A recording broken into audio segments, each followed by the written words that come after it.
yung view. Tignan mo yung McDo doon, oh. McDo. Saan? Wait lang. Andun sila at Ate Dolor, oh. Oh. Bagong araw, bagong kwento. Hi, ako nga pala si Kimi and welcome to Kimi's Diary. And for today's video, pumunta nga tayo ng bayan para magperya. Kasama nga natin dyan ang ating little one na si Baby Uswa. Hindi na nga yan baby, damulag na. At syempre, bago nga tayo pumunta sa may peryahan, dapat mag-dinner muna tayo dahil nga alas 6 na yan ng gabi. Tinanong nga namin nga itong batang ito kung anong gusto niyang pagkain, Jollibee, McDo, Mang Inasal. Pero ang kanyang pinili ay McDonald's dahil nga daw magpe-french fries siya.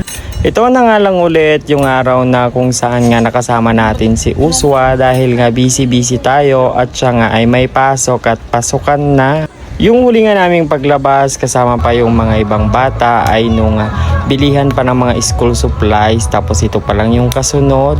Naalala ko nga yung sabi niya noon na ayaw niya nang mag-birthday nung April 22 na kung saan ay bakasyon at gusto niya na lang daw sumakay sa bump car. Kaso nga lang, saan tayo maghahanap ng bump car? Nagkakaroon nga lang ng mga ganitong rides kapag piyesta. Speaking of fiesta, magpipiesta na nga dito sa may bayan ng Alicia kaya meron na naman tayong mga baratilyo, meron na naman tayong mga rides sa may peryahan at iba pa kaya naman na hindi na tayo magpapahuli. Actually, nahuli na nga tayo onte dahil nga kailan pa nagbukas itong peryahan, nasa 2 weeks to 3 weeks na yata. At dito nga una nga nating sinakyan itong Ferris wheel na sobrang dambuhala, napakalaki nga at kapag nasa taas ka mismo ay nako nakakalula. Alam nyo ba, akala ko yung bata yung matatakot dito, hindi pala, kaming dalawa ng dati kes ko pala. Sabi ka nung bata dito, ang saya-saya at ang ganda-ganda daw, hindi naman daw pala nakakatakot.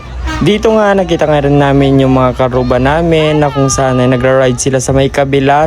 Napakasaya nga ng mga ganitong rides lalong-lalo na nga sa mga bata. Kaso nga lang pag ikaw ay matanda na ay nako, ako lang ba nalulula? Na kung pwede nga lang sana ay ipatigil na. Kaso nga lang sayang naman yung entrance.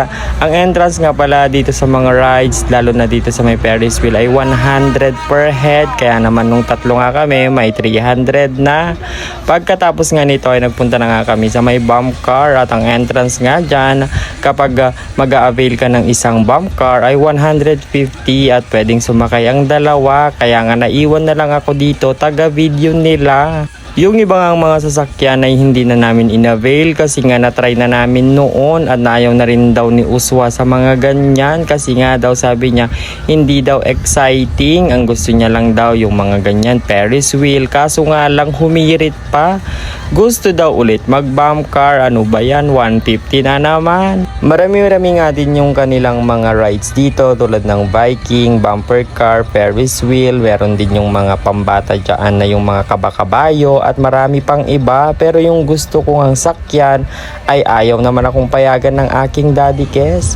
Gusto ko nga sanang sumakay sa may running light.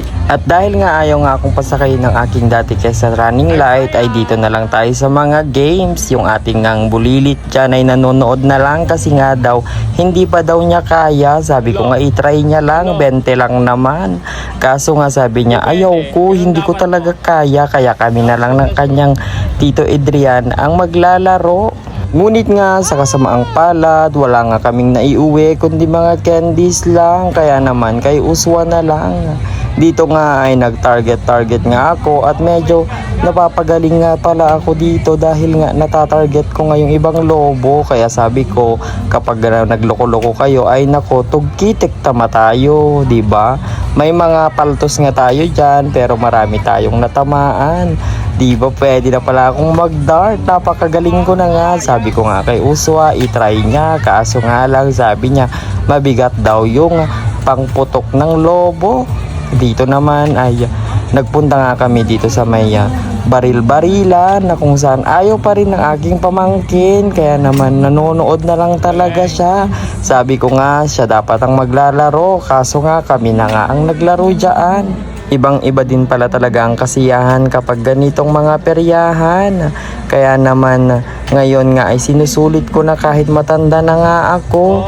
Noon kasing mga bata kami dahil malayo-layo nga ang peryahan at kapos nga rin sa pera, hindi namin nararanasan. Kaya naman yung mga bagay na hindi ko naranasan noon, gusto kong iparanas sa pamangkin ko ngayon at sa mga iba pa kong mga pinsan. At dito nga ay naglibot-libot nga kami at napakadami din palang bilihan. Meron pa nga ditong panty, 3.20, hindi pala, 4 pala 100. Grabe naman yung 3.20. Hindi ko alam kung gamit na ba yun o hindi pa. Ay nako naman, kaya naman for the final round ay nag milk tea na naman itong batang mahilig sa milk tea. Ito nga talagang lagi niyang hiling kapag may nakikita siyang mga ganitong mga bazar. Ito namang si Daddy Kesko, best in street food. At ako naman, taga video lang dahil nga on diet tayo. Nasobrahan nga tayong kain kanina sa may McDo. Yan lamang for today. Sana nag-enjoy kayo. Nakapagperya na bang lahat? Bye-bye!